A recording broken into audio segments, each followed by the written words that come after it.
ആരാണ് ഈ സിനിമ എന്ന ഒരു ഇത് ലോകത്തേക്ക് ഇൻസ്പയർ ആയിട്ട് ഉള്ളത് റോഷന് തോന്നിയിട്ടുള്ളത്? കാരണം പപ്പ തന്നെയാണ്. പപ്പ 10-18 വർഷമായിട്ട് ഫുൾ സപ്പോർട്ടാണ്. 10-18 വർഷമായിട്ട് ഈ ഫീൽഡിൽ. അപ്പൊ ഈ പഠന കാര്യങ്ങളിൽ ചെറുതായിട്ടൊന്നും നമ്മൾ പിന്നോക്കം വലിയുമ്പോൾ പപ്പയായിരിക്കും കൂടുതൽ സപ്പോർട്ട് വീട്ടിലെ? കുഴപ്പമില്ല, സപ്പോർട്ട് ചെയ്യും. അതായത് പപ്പ സപ്പോർട്ട് ചെയ്യും. പക്ഷെ ഉമ്മ നേരെ ഓപ്പോസിറ്റ് ആണ്. ഒക്കെ ഇവിടെ വെച്ച് നിർത്തിക്കോ, സിനിമ എന്നൊക്കെ പറയുന്നത് പഠിച്ചാൽ മതി. അതെ, സിനിമ എന്നൊക്കെ പറയുന്നത് എന്താ കിട്ടിയാ കിട്ടി പോയാൽ പോയി എന്നുള്ള ഒരു ഫീൽഡിലാണ്. നമ്മളൊരു ബേസിക് നോളജ് ഉണ്ടെങ്കിൽ നമുക്ക് ഇതില്ലെങ്കിൽ ജീവിക്കാം. അതങ്ങനെ ഒരു കാഴ്ചപ്പാട്. റോഷന്റെ ഫാമിലി കണ്ടോ? ദൃശ്യം കണ്ടായിരുന്നു? പിന്നെ അവരുണ്ട്. ഉമ്മ എന്ത് പറഞ്ഞു ഈ സിനിമ? സത്യം പറയണം. ഉമ്മ ഞങ്ങൾ PVR കണ്ടത്. ഞാനും സിസ്റ്ററും ഫ്രണ്ട് സീറ്റിൽ, പപ്പയും ബാക്ക്റോളും. ടിക്കറ്റ് അങ്ങനെയാ കിട്ടിയത്. അപ്പം നമ്മുടെ ആ സീൻ വന്നപ്പം തന്നെ ഞാൻ മേലോട്ടൊന്ന് നോക്കി. ഉമ്മ ഇങ്ങനെ എന്നെ നോക്കുന്നൊന്നുമില്ല, ഉമ്മ സ്ക്രീനിൽ ഇങ്ങനെ നോക്കാം. മോഹന്റെ ലീലാവിലാസങ്ങൾ നോക്കാണ്. അതൊക്കെ സീനൊക്കെ കഴിഞ്ഞപ്പോൾ ഉടനെ ബ്രേക്ക് ആവുന്നുണ്ടല്ലോ, ഇന്റർവെൽ ആവുന്നുണ്ട്. അപ്പൊ ഉമ്മ പറഞ്ഞു, കൊള്ളാം മോനെ, കൊള്ളാം. എത്ര കോൾ വരുമെന്ന് അറിയില്ല. ഉമ്മയുടെ സിസ്റ്ററും ഉമ്മയുടെ ബ്രദറൊക്കെ വിളിച്ചിട്ട് കാര്യങ്ങൾ പറഞ്ഞു. പക്ഷെ അവര് സിനിമ രീതി ആ സെൻസിൽ അവർ കാണുന്നുണ്ട്. നമ്മുടെ സിനിമക്ക് അങ്ങനെയാണല്ലോ കാണുന്നത്. സിനിമ എന്ന് പറയുന്ന ഒരു ദൃശ്യമാണല്ലോ, സിനിമയിൽ തന്നെ ദൃശ്യമാണ് കംപ്ലീറ്റ്. അത് മാത്രമല്ല, ഇപ്പോൾ നമ്മൾ പലപ്പോഴും കേട്ടിട്ടുണ്ട്, ഇപ്പോൾ വില്ലൻ കഥാപാത്രങ്ങളൊക്കെ പുറത്തു വെച്ച് കാണുമ്പോൾ പല പ്രേക്ഷകരും നേരെ പോയിട്ട് ചാടിക്കേറി ദേഷ്യപ്പെടുക, നീ അതല്ലേ ഇതല്ലേ എന്നൊക്കെ പറയാ. എനിക്കൊരു ഫീമെയിൽ ക്യാരക്ടേഴ്സിനാണ് അമ്മായിമ്മകളൊക്കെ. അപ്പൊ ഈ ദൃശ്യം സിനിമയിൽ നെഗറ്റീവ് ടച്ചുള്ള ക്യാരക്ടറാണ് വരുൺ എന്ന് പറയുന്ന കഥാപാത്രത്തിന്. ഇതുപോലെ പുറത്തിറങ്ങുമ്പോൾ ആരെങ്കിലും അങ്ങനെ ഒരു നോട്ടോ, അവനാണ് മൊബൈൽ എടുത്തുകൊണ്ടും പോകുന്നത്, അങ്ങനെ എന്തെങ്കിലും? അല്ല, അങ്ങനെ വന്നാലും നമ്മൾ അംഗീകരിക്കപ്പെടുന്നു. പിന്നെ അത് സത്യമാണ്. കാരണം തിയേറ്ററിൽ എൻ്റെ ആ സീൻ ക്ലൈമാക്സ് അല്ല, ഇൻട്രോൾ പഞ്ചിന് ക്ലാപ്സ് ആണ്. അപ്പം അതെന്ന് പറയുന്നത് ജനങ്ങൾ അത്രയും ആക്സെപ്റ്റ് ചെയ്തിട്ടുണ്ട്. ആ സീൻ അവർ അത്രയും എന്താ ഭയങ്കര സ്റ്റെയർ ചെയ്തിട്ടാണ് സിനിമ ആ സ്ക്രീൻ ഓരോ ഷോട്ടും. അപ്പം ജനങ്ങളത് ആക്സെപ്റ്റ് ചെയ്തു. ഫേസ്ബുക്കിലൊക്കെ എനിക്ക് ഒരുപാട് റിവ്യൂസ് വരുന്നുണ്ട്. എനിക്ക് തോന്നുന്നു അപ്പോൾ കുറച്ചുകൂടി 2-3 നല്ല സിനിമകളൊക്കെ വരുന്നുണ്ട്. ദൃശ്യം കണ്ടിറങ്ങിയ ഒരാളും മറക്കാൻ സാധ്യതയില്ല വരുന്ന കഥാപാത്രത്തെ. അപ്പോൾ എന്താണ് ഈ സിനിമയെ കുറിച്ചുള്ള കാഴ്ചപ്പാട്? ഇനി ഏത് തരത്തിലുള്ള സിനിമകളിൽ അഭിനയിക്കാനാണ് ഏറ്റവും കൂടുതൽ ഇഷ്ടം? നല്ല നമ്മൾ ജനങ്ങൾക്ക് ഒരു മെസ്സേജ്, അല്ലെങ്കിൽ ജനങ്ങളെ ആക്സെപ്റ്റ് ചെയ്യുന്ന തരത്തിലുള്ള ക്യാരക്ടർ ചെയ്ത് കഴിഞ്ഞാൽ നമുക്ക് ഗുണമാണത്.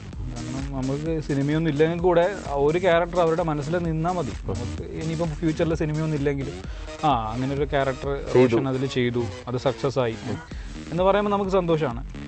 ആ ബേസിൽ നോക്കുകയാണെങ്കിൽ എന്താ, നല്ല ക്യാരക്ടേഴ്സ് ചെയ്യുക, നല്ല സിനിമകളുടെ ഭാഗമാകുക, ബ്രാൻഡ് മൂവീസ് ചെയ്യുക, നല്ല ഡയറക്ടറോട് വർക്ക് ചെയ്യുക, അങ്ങനെ കുറച്ച് കാഴ്ചപ്പാടൊക്കെയാണ് എൻ്റെ മനസ്സിലുള്ളത്. ഇപ്പോൾ +2 സിനിമ കഴിഞ്ഞു, നായകനായിട്ട് അരങ്ങേറി.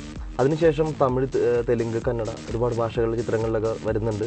പലരും മലയാള സിനിമയിൽ നേരെ തട്ടിക്കൊണ്ട് പോവുക ചെയ്യുന്നത് തമിഴിലേക്കൊക്കെ. അങ്ങനെ ഒരു ഓഫറൊന്നും റോഷന് വന്നു? ഈ +2 മൂവി ഇറങ്ങി കഴിഞ്ഞ സമയത്ത്, റിലീസായ സമയത്ത് ഈ +2 മൂവി തന്നെ തമിഴിലേക്ക് റീമേക്ക് ചെയ്യാനുള്ള ഒരു പ്ലാൻ ഉണ്ടായിരുന്നു. പക്ഷെ അതിനെന്താണ്ട് പ്രൊഡക്ഷൻ ബേസിൽ എന്തൊക്കെയോ ചെറിയ ലിമിറ്റേഷൻ ഉള്ളതുകൊണ്ട് അത് അന്ന് നടന്നില്ല. റോഷൻ തന്നെയായിരുന്നു ഞങ്ങൾ തന്നെയാണ്. ഞങ്ങളുടെ സെയിം ടീം തന്നെയായിരുന്നു. 6 പേരായിരുന്നു. എൻ്റെ കൂടെ ചെയ്ത 4 പേരും, പിന്നെ ഹീറോയിൻ ഷഫ്ന, ഞങ്ങൾ 6 പേരായിരുന്നു.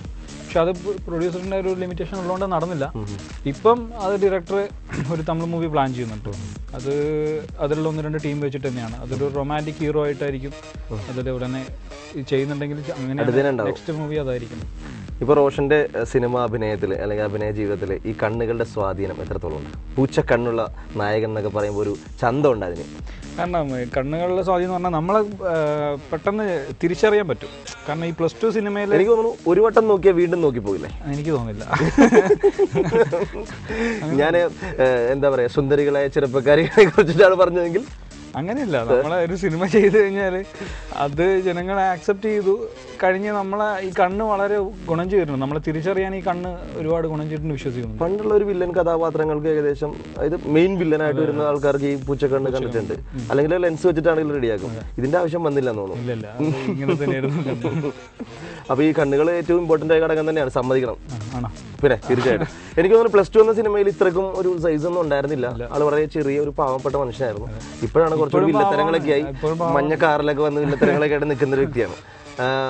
ജിമ്മിലൊക്കെ പോയി അല്ലെ, ശരീരമൊക്കെ ഈ സിനിമക്ക് ദൃശ്യത്തിന് വേണ്ടിയിട്ടാണ്. ദൃശ്യത്തിന് അങ്ങനെ പെട്ടെന്ന് ടൈമൊന്നും ഉണ്ടായിരുന്നു. പെട്ടെന്നായിരുന്നു ഇതിന്റെ കാസ്റ്റിംഗും കാര്യങ്ങളും ഷൂട്ടൊക്കെ. അപ്പം ഇതിനു വേണ്ടി എന്തെങ്കിലും പ്രിപ്പറേഷൻ സാറൊന്നും പറഞ്ഞില്ല? ജിത്തു സാറൊന്നും? സാർ അങ്ങനെ പ്രത്യേകിച്ചൊന്നും പറഞ്ഞില്ല. സാർ അങ്ങനെ സ്ക്രിപ്റ്റ് പറഞ്ഞപ്പോൾ സാറ് പറഞ്ഞു, നിന്നെ കൊണ്ടാവുന്ന മാക്സിമം നീ ചെയ്തു, ബാക്കി സപ്പോർട്ട് കംപ്ലീറ്റ് ഞങ്ങൾ ചെയ്തോളാം. പിന്നെ സാറുടെ ഒരു പ്രത്യേകത എന്ന് പറയുന്നത്, നോർമലി ഇപ്പം ജിത്തു സാറിനെ പോലത്തെ ഡയറക്ടർ എന്ന് പറയുന്നത് എസ്റ്റാബ്ലിഷ്ഡ് ഡയറക്ടറാണ്. ഒരുപാട് മൂവി ചെയ്ത് പ്രൂവ് ചെയ്ത ഒരാളാണ്. അപ്പം ആള് എന്താ നമ്മുടെ ഒരു സീൻ വരുമ്പം സാധാരണ അസോസിയേറ്റ് ഡയറക്ടറാണ് നമുക്ക് പ്രോംപ്റ്റിങ് അല്ലെങ്കിൽ ആ സീൻ മൊത്തത്തിൽ കൺട്രോൾ ചെയ്യുന്നത്. ഡയറക്ടർ അവിടെ നിന്ന് ആക്ഷൻ കട്ട് പറയുള്ളൂ. പക്ഷേ ഈ ജിത്തു സാറിൻ്റെ പ്രത്യേകത എന്ന് പറഞ്ഞാൽ എൻ്റെ സീനായപ്പോൾ ജിത്തു സാർ ഇറങ്ങി വന്നിട്ട് അസോസിയേറ്റ് ഡയറക്ടറോട് പറഞ്ഞ് നീ മാറിയെന്നോ സൈലക്സേ ഈ സീൻ ഞാൻ പ്രോംപ്റ്റ് ചെയ്തോളാം പറഞ്ഞു. അങ്ങനെ ജിത്തു സാറാണ് ആ ഡയലോഗ് മൊത്തം എനിക്ക് പ്രോംപ്റ്റ് ചെയ്ത് തന്നത്. അപ്പം ജിത്തു സാറിൻ്റെ അത്രയും ഡയറക്ടർ സപ്പോർട്ടുള്ളതുകൊണ്ട് നമ്മൾ ആ സീൻ നന്നായി ചെയ്യാൻ പറ്റിയെന്ന് തോന്നുന്നു. തീർച്ചയായിട്ടും. പിന്നെ അത് അല്ല ഏറ്റവും ഇമ്പോർട്ടൻ്റ് ആയിട്ടുള്ള സീൻ. ഇപ്പം മലയാള സിനിമ 2 കാറ്റഗറി ആയിട്ടാണ് പോകുന്നതെന്ന് തോന്നുന്നു. കുറച്ച് നാളുകൾക്ക് മുമ്പ് ഒരു ട്രാഫിക് എന്ന സിനിമയുടെ വരവോട് കൂടിയിട്ട് ന്യൂ ജനറേഷൻ സിനിമ എന്നൊരു കൺസെപ്റ്റ് വരികയാണ്. അപ്പോൾ റോഷൻ്റെ അഭിപ്രായത്തിൽ എങ്ങനെയാണ് 2 സിനിമ 2 ഘട്ടമാണോ അല്ലെങ്കിൽ 2 ത്രാസിലാണോ മലയാള സിനിമ നിൽക്കുന്നത്? ന്യൂ ജനറേഷൻ സിനിമ അല്ലെങ്കിൽ മറ്റൊരു വിഭാഗം അങ്ങനെയുണ്ടോ? റോഷൻ്റെ അഭിപ്രായത്തിൽ സ്വന്തം കാഴ്ചപ്പാട് പറയാം. അങ്ങനെയല്ല. ഇപ്പം ലാലേട്ടൻ്റെ ഈ മൂവി എന്ന് പറയുന്നത് രണ്ടുപേർക്കും ഓൾഡും യങ് കാണാൻ പറ്റിയ എല്ലാ തരത്തിലുള്ള ഒരു ഇതിനു മുമ്പ് ഇറങ്ങി ഒരുപാട് സിനിമകൾ നമ്മൾ പറഞ്ഞ ബീഫ് ശബ്ദങ്ങൾ ഒരുപാടുള്ളത്. അത് ന്യൂ ജനറേഷൻ എന്ന് പറയാൻ പറ്റില്ല. അതൊരു ടിപ്പിക്കൽ സിനിമയാണ്. അത് കുറേ മൂവീസ് പുറത്തുള്ള കുറേ മൂവീസിന് ഇൻസ്പയർ ചെയ്തിട്ട് ഡയറക്ടർമാർ ഇവിടെ ചലഞ്ച് ഇത് ചെയ്യുന്നൊരു സിനിമയാണ്. അതും സക്സസ് ആവുന്നുണ്ട് ഇവിടെ. ഈ അടുത്ത കാലത്ത് ഒരുപാട് മൂവീസ് സക്സസ് ആയിട്ടുണ്ട്.